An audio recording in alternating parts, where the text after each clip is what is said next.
I'm sailing up the River Nile to a realm that's existed since the dawn of time. A place ruled by pharaohs, black pharaohs. But they weren't Egyptian. This is a forgotten African civilization which, like the Egyptians to the north, built temples and pyramids that would last 5,000 years.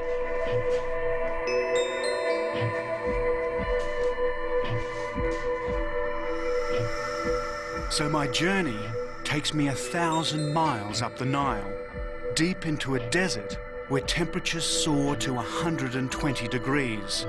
And here I come face to face with the black pharaohs of Africa.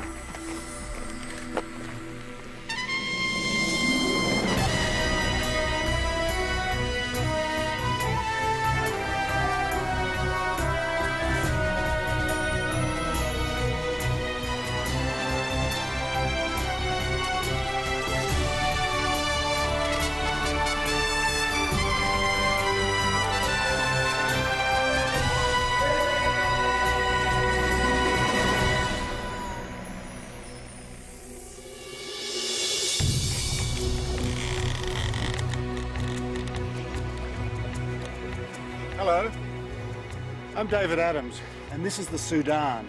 I'm about 2.5 days sailing south of the Egyptian border into what they call the Hidden Quarter. It's the least travelled part of the Great River Nile. From here to Khartoum, Sudan's desert capital, there's 1,000 miles of temples, tombs and fortresses of a culture that once ruled all Egypt herself. As the crow flies, my journey's only 330 miles. But by river, round the great S-bend of the Nile, it's triple that distance, nearer 1,600 kilometres. But first, a little history.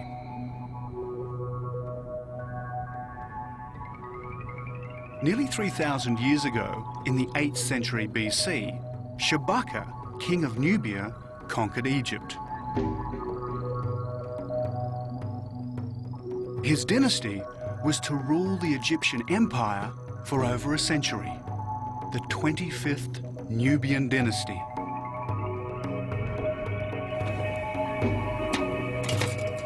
And Shabaka was black. He and his descendants built temples and pyramids and an empire that stretched from Khartoum to Alexandria. It was a civilization that was to span 5,000 years. So to go back to the roots of this ancient African empire, I'm sailing up the Nile in the most traditional of ways. My crew is Nubian, direct descendants of those who fought for the black pharaohs. And I'm sailing on a felucca, a boat little changed in 3,000 years, ideally suited to what's a very user-friendly river. And what makes the Nile really navigable is that the flow goes one way towards Egypt and Alexandria, and the north wind goes the other towards Khartoum. So boats like this can navigate up and down the Nile at will. The Nile is Sudan's lifeline. 60% of its waters rise in the Ethiopian highlands and flood down the Blue Nile to bring nourishment to its fertile banks. But it's a very thin lifeline, a green strip extending only as far as the Nile waters can reach. Barely a mile from its banks are the scorching sands of the Nubian desert.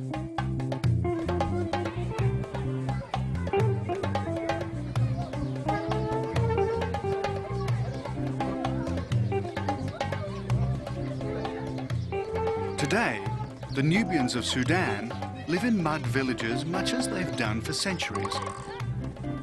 And I never knew mud could be made so colourful. These walls have become a canvas on which to paint vivid, geometric patterns.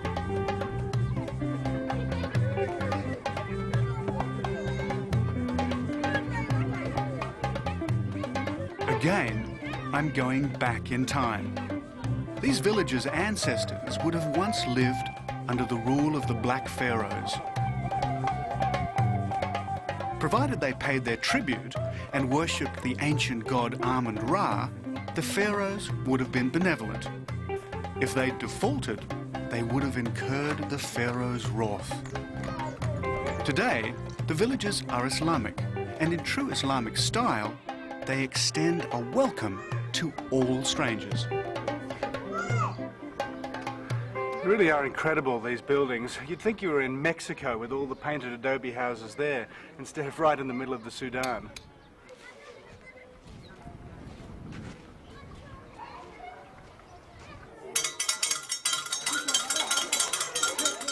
School starts early in the Sudan, at 7 a.m.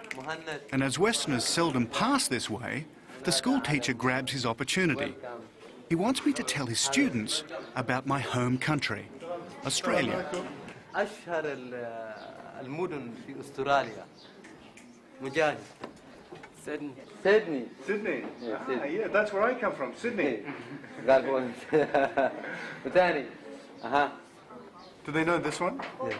This is the, okay, it's got big ears, okay, like that, and a very big tail. Yes.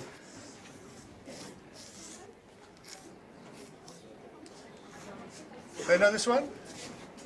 What's this one? Kangaroo. Kangaroo. Yeah, matches. You know this one? Boxes, yeah. Yeah? Kangaroo. حيوان Like this. I wonder what would happen if I asked Western children to name an animal in the Sudan. I'd be even more amazed if they knew where it Thank you was. very much. Thank you, It was David. very good. But Very good I to must see be you. on my way. Goodbye. Thank you. Ciao. It all seems so calm and peaceful here. But just across the river is an old fort. It stands as a stark reminder of rival imperial ambitions that have so often disrupted the peace of this great river.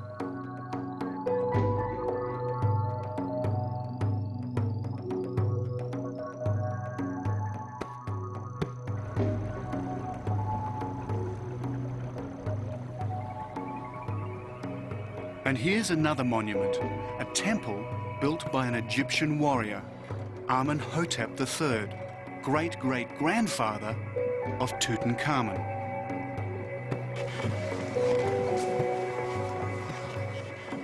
It was built 4,000 years ago, and it predates King Solomon, Babylon, and the temples of classical Greece. It was from temples like these that the Black Pharaohs drew their inspiration and founded their ancient African civilization.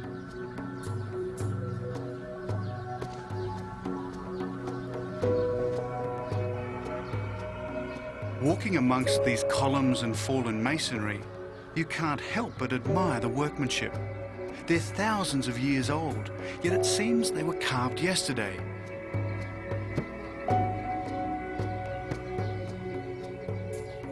And where are the tourists? If this were a temple in Egypt, it would be crawling with them. But I seem to have it all to myself.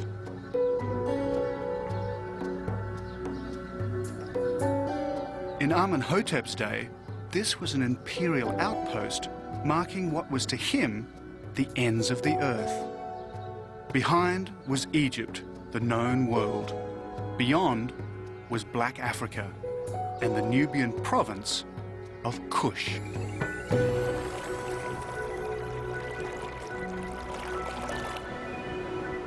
And I've also reached a natural barrier, the Third Cataract. One of a series of impassable rapids that hinder all Nile travellers. My felucca can go no further. Drum!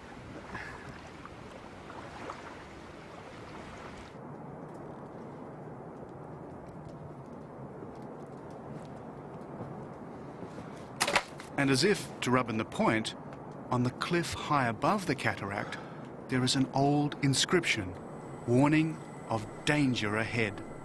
This was the original border between ancient Egypt and the Nubian province of Kush.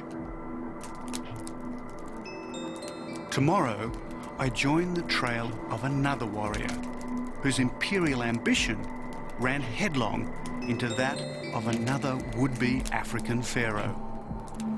I'm about to enter the land of Kush.